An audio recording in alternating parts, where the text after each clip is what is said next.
Siyam kami magkakapatid, panganay po ako. Isa po akong high school graduate. Talagang super hirap kasi isa lang yung nagtatrabaho sa amin, yung father ko, as a cook.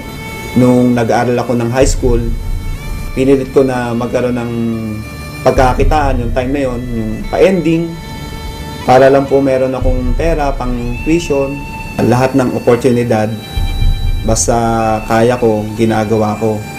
Tapos, yung pangawalo kong kapatid, nagkasakit, sa hirap ng buhay, hindi namin napagamot. So, namatay siya. Tapos po, yung pangsyam naming kapatid, ganun din po ang sakit. And yung time na yun, 14 years old na po ako noon. Hindi ko hayaan na wala akong magagawa. Kaya, na-push po ako magtrabaho para patunayan sa sarili ko na meron akong ginagawa bilang kapatid. Marami sila magkapatid. Hindi kaya ng papa nila. Gampanan yung silang magkapatid. Kaya hindi nakapag-aral. Hindi nakatapos. Dahil hindi na po sila kaya ng papa nila sa dami nila. Tapos isa pa po. Binigyan pa ng sakit yung bunso nilang kapatid. Hindi ko na naisip na i-enjoy yung pagkabata ko, na mag-enjoy, maglaro. Iniisip ko talaga yung time na yun, magtrabaho, at the same time kumita, makatulong sa pamilya. Kaya bata pa lang ako, talagang kumakayod na po talaga ako sa sarili ko. Nagtrabaho ko bilang as a construction worker. Yung tipong kahit sinabi nung aking foreman na kaya ko na ba magtrabaho, sabi ko kaya ko, kahit di ko pa kaya, hindi ko pa na-experience na magbuhat.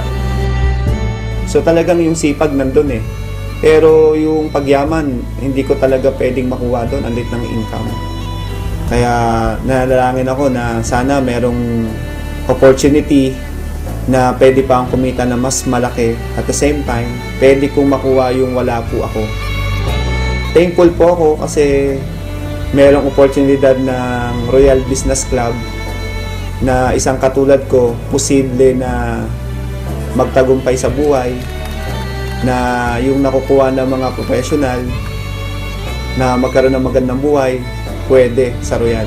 Ito po ang magbibigay sa akin ng chance na pwede kong maabot yung mga pangarap ko sa buhay. Binigyan po ako ng chance na makita po ang Royal para po makuha ko po yung mga pangarap ko na magkaroon ng magandang buhay. Hindi naman ganun kadali ang lahat. Yung mga kakilala ko ayaw maniwala sa akin. Yung mga hindi ko kakilala, sila yung ina-approach ko sa Royal. Kung nasan po ako, diba, sumakay ako ng bus, sumakay ako ng jeep, kumain ako. Tapos lagi po ako merong flyers. Talagang sabi ko, okay lang to. Talagang ginagawa ko na lang siya as a challenge para sa akin. Hanggang dumating sa time na merong taong naniwala sa akin. Ang maganda po doon, nakita nila yung pakisama ko. At ayun po yung naging dahilan para po gawin nila ang Royal. Nandun po talaga yung sinseridad ko na tulungan sila para po magawa nila yung tama yung negosyo ng Royal. Kaya yung nagsisimula po ako, yung unang mga naniwala sa akin, yun po talaga yung unang tinulungan ko at hindi ko pinabayaan na hindi sila maging successful para po makuha nila yung mga pangarap nila sa Royal. Kaya ngayon po, yung mga pangarap ko, isa-isa ko na pong natutupad. Ngayon dahil sa Royal, yung pangako ko sa magulang ko, natupad ko po na mabigyan po ng bahay. Yung pangako ko na sarili ko na magkaroon din po ako ng tirahan, na hindi po nakikitira lang po o nangungupahan. Nagkaroon po ako ng sarili kong bahay at lupa.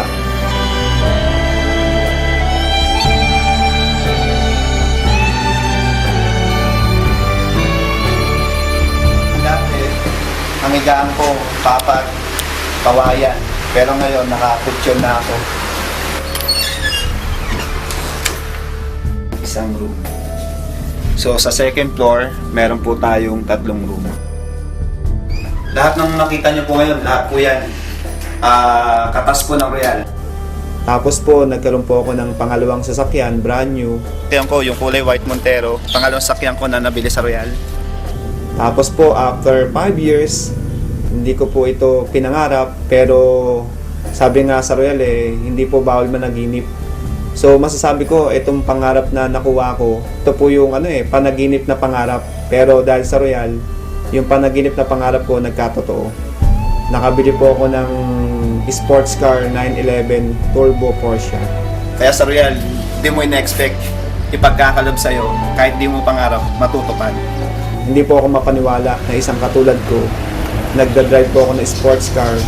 Kaya thankful po ako sa Royal, sa Panginoon, kasi binigyan po ako ng magandang resulta. Sila po yung may daylan o may plano po neto. Bakit ko po nakuha ito? Ang laki ng kita ko na binibigay sa akin ng Royal. Na imposible po sa labas na pwede kong kitain yun. Kaya yung mga pangarap ko, sa loob ng 5 years may get, talagang lahat po natupad ko na po. So maganda doon, kumikita ka na sa mga products. The end of the year, bibigyan ka pa ng Royal ng profit sharing. So nakakatawa, binigyan pa ako ng 142,998. Yeah, tapos ito po yung mga ticket ko sa Europe. Tapos yung sa taas po is South America. Ayan po yung travel namin sa Brazil. Ngayon lang po nangyari sa buhay ko to na makapunta na iba't ibang bansa. Hindi po para magtrabaho, para lang po magbakasyon at sightseeing, mag-enjoy. Papunta na kami Barcelona! Okay ba? First time makapunta sa Madrid. Discover Madrid. Pantay-pantay sa Royal na kahit high school graduate lang po ako, pwede kang maging top earner. Noong 2009, overall, naging top 1 po tayo. And 2010, naging top 1 uli. And 2011, naging top 1. Ako din po yung unang-unang na-recognize po na Chairman Circle. At ako rin po yung kauna-unahan din po na nakapasok din po sa Movers and Shakers. We know today that it is Mr. Arnel Salazar who made it first in the Movers and Shakers circuit. Para sa lahat, at lalo na sa mga katulad ko rin, tuloy lang kayo sa ginagawa natin sa Royal. Pagsipagan lang natin kasi naniniwala ko na sa Royal Business Club na po tayo. Ito na po yung right vehicle. Darating po yung time, magugulat na lang po kayo, nandyan na lahat po yung pangarap natin. Sa lahat ng ginagawa natin, sa lahat ng paghihirap na ito, bandang dulo, expect nyo, meron din pong naghihintay na magandang resulta.